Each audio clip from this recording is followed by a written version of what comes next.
Jika kalian suka permainan catur yang dingin dan membosankan, mungkin channel ini tidak cocok untuk kalian. Selamat datang kembali sahabat-sahabat penggemar catur di channel Wong Catur. Channel khusus partai catur brutal yang penuh kejutan dan pengorbanan perwira secara spektakuler. Semoga sahabat-sahatt semua sehat selalu. Kali ini kami menemukan sebuah partai luar biasa dari tahun 1930 di Warsawa, Polandia, yaitu antara Glücksburg melawan Miguel Nadolf. Tak banyak data kami dapatkan dari kedua pemain, tapi yang jelas partai ini begitu mempesona dan diberi label oleh situs-situs catur dunia dengan The Polish Immortal. Seperti yang kita tahu, tidak banyak dan hanya partai-partai super istimewa yang mendapat label Immortal atau keabadian. Kita akan melihat sesuatu yang sangat langka dalam permainan ini, yaitu sang raja terkapar dalam kondisi semua perwiranya masih utuh. Ya, sahabat-sahabat tidak salah dengar, benar-benar 100% masih utuh. Seindah dan semengejutkan apa langkah-langkah dalam permainannya? Ikuti sampai video benar-benar selesai, siapkan fokus, bersiaplah tercengang, dan mari kita mulai. Sebelum kita mulai, silakan sahabat-sahabat yang belum subscribe untuk menekan tombol subscribe dan mengaktifkan notifikasi agar mendapat pemberitahuan pada setiap video baru kami. Pada permainan kali ini, Glücksburg memegang buah putih dan Miguel Nadolf memegang buah hitam. Putih memulai permainan dengan pion D4 dan hitam menjawab pion F5. Glücksburg lanjut dengan pion C4 dan dijawab oleh Miguel Nadolf dengan pengembangan kuda ke petak F6. Ini adalah formasi Dutch Defense Normal Variation atau pertahanan Belanda variasi normal. Putih kemudian mengembangkan kuda sayap menteri ke petak C3 dan hitam memajukan pion ke petak E6. Kuda sayap raja milik putih juga dikembangkan ke petak F3. Jawaban dari Miguel Nadolf adalah pion D5 menantang pertukaran.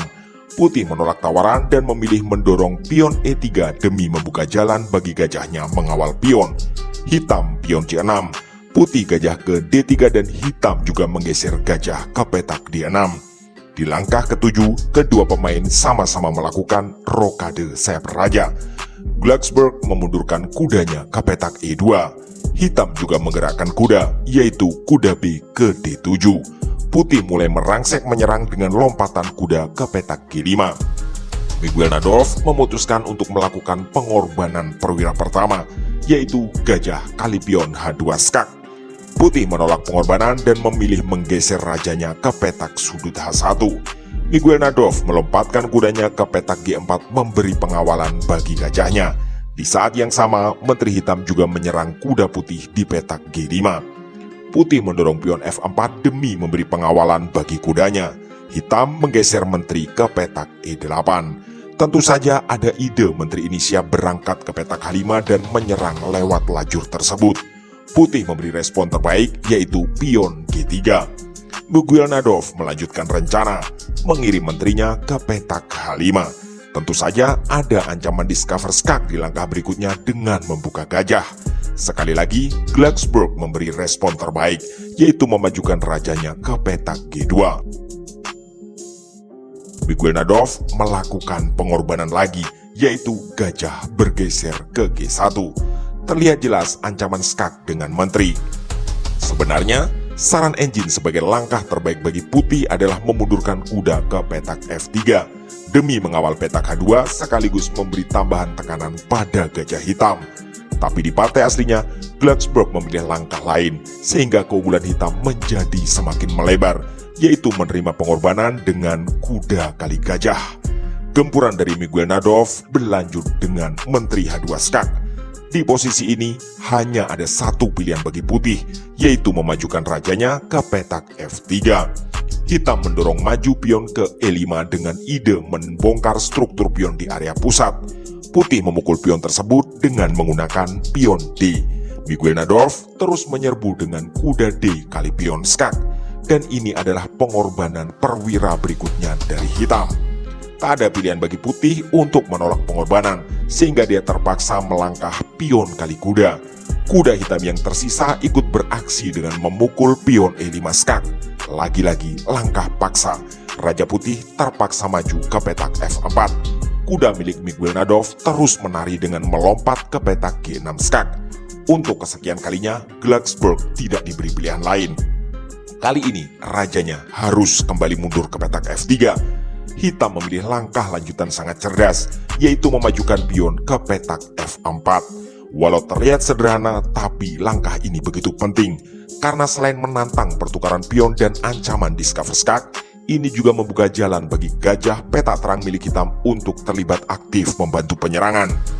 Blacksburg memberi jawaban terbaik, meskipun keunggulan hitam sudah terlanjur sangat signifikan, yaitu memukul pion tersebut dengan pion E. Dalam kondisi tertinggal jauh secara materi, Miguel Nadov harus berhasil menemukan langkah terbaik di fase seperti ini. Di posisi ini, hanya ada satu langkah yang benar, karena semua langkah lain akan membuat posisi kembali berimbang atau bahkan putih bisa langsung berbalik unggul. Dan Miguel Nadov berhasil menemukannya. Jadi, kita sampai di segmen kuis. Apa langkah yang akan diambil oleh Miguel Nadov di titik ini? Seperti biasa, kami memberi tambahan waktu beberapa detik untuk sahabat-sahabat semua menebak langkah tersebut serta membayangkan lanjutannya. Atau pause video ini sejenak jika memang dirasa perlu.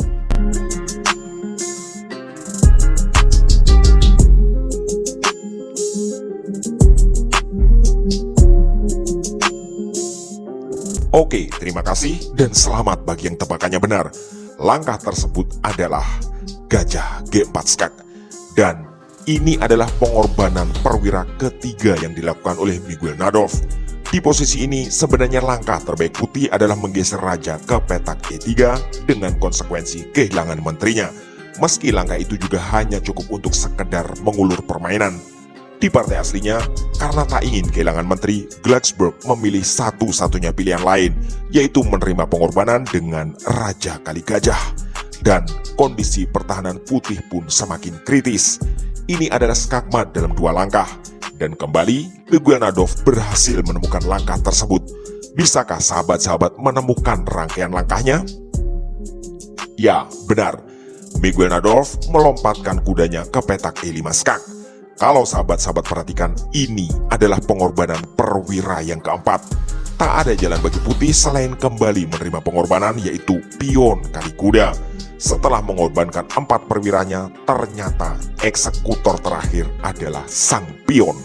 Miguel Nadov memajukan pionnya ke H5 dan Raja Putih pun meninggal dunia.